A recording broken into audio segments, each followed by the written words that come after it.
Hello everyone. How are you today? Today I want to talk about understanding anxiety. Many of my clients come to me when they realize that anxiety is overtaking their lives, when they want to do something and then they don't, because as soon as they think about what they want to do, they also have anxiety thoughts in their minds, and then they basically prefer not to do rather than go out there and face anxiety attacks or panics or feelings. And I always say there's a few things that we need to understand about anxiety. First of all, we need to understand that anxiety, we were not born with it. This is something that we brought on later on as a coping mechanism to help us not do something that we want to do. Basically, there is a fear somewhere that we're trying to protect. And knowing that not doing the fear is better than doing it.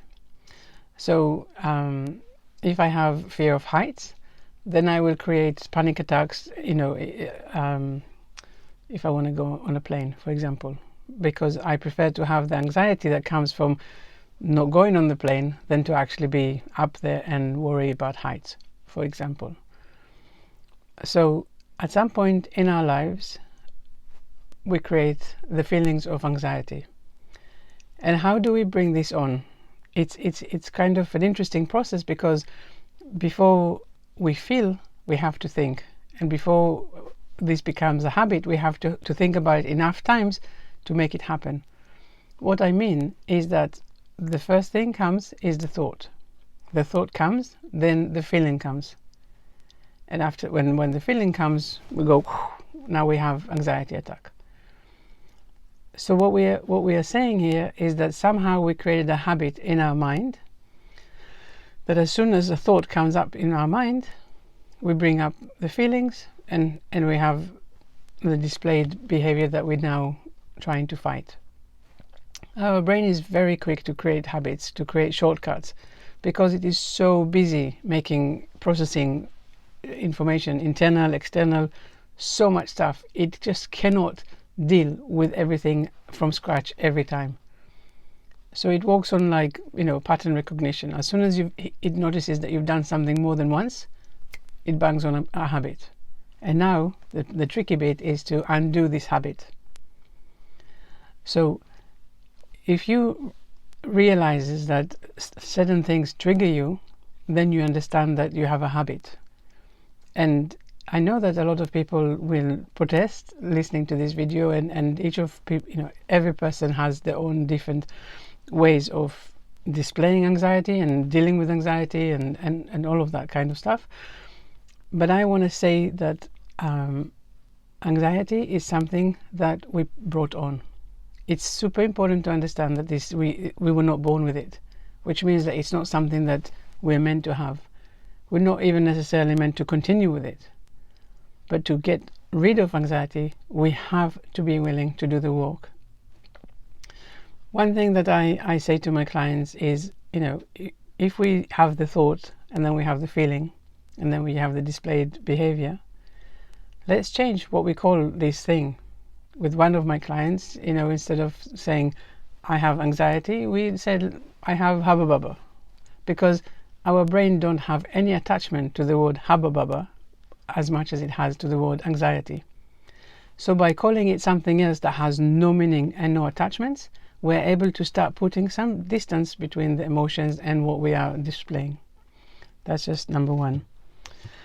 The other thing is to try and put things on the table, and I understand that might be challenging to some people. But anxiety, in a sense, is overactive imagination, because we keep putting ourselves in the future, in the what-if situations. So we know what triggers us, and then we keep saying, okay, so what if this happens, and what if that happens, and what if they say this, and what if, all of that kind of what-ifs. But this is so far away in the future. And what we need to do now is to bring it to the here and now, where we can control things, when we have all of the information and all of the wisdom and all of the knowledge of what needs to happen. If I'm feeling a little bit, that my mind is in the what ifs in the future, I take a deep breath and I centralize myself. I align myself with myself here and now. And then I can say, well, yes, maybe it will, but also maybe it won't. And I know it sounds simple, but it helps to put as many additional steps between the thought and the displayed behavior. So when I put things on the table, I say, okay, so what if, what can really happen? A lot of it, as I said, it's imagination, and I'm not dissing anything, and I'm not taking away from how serious these feelings are for people. People who suffer with anxiety, it's a real thing, and I take it with all the respect and all the seriousness that it deserves. But what I want to say is that a lot of it, there is some things in the habit. A lot of it is a pattern. A lot of it is we do things that we've always done. And all of it is unconscious. So as soon as we bring it to our conscious awareness, we can start asking ourselves questions that we maybe haven't before. And slowly, slowly, we can start separating it. The feelings of anxiety, they're something that you've been having for a while. And it's dreadful. And it's something to certainly dread. If you go into a place or situation that you know that the previous time actually caused you an anxiety, your brain, again, there will be an anchor. It means that you will know that it has happened there before, and you will be very worried and wary about doing the same thing again, just in case. So this is a pattern, this is an anchor, this is something that our brain does, and we need to undo it. So if you think, okay, I'm going to do something, and immediately you come up with all of the feelings and everything, what we need to start doing is it's like moving the attention from where we are focused on to the other things. Like, where do you put your attention? Like, maybe instead of keep saying to yourself, because listening to your internal conversation is very important as well, because it highlights what are the words that you're saying to yourself that brings you more and more into the anxiety. So listen to the words, and then pay attention to where you're putting your attention.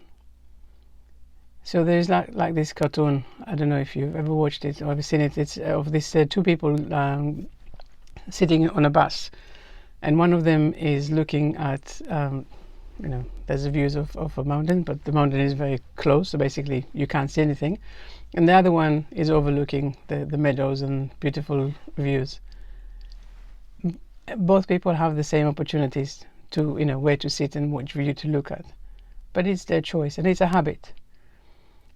But if you realize that you are concentrating on something that is scaring you or bringing you the anxiety, look around you, open your horizon, your point of view, and different breathing, different physical feeling will come about. So this was just a short video to have a conversation about understanding anxiety.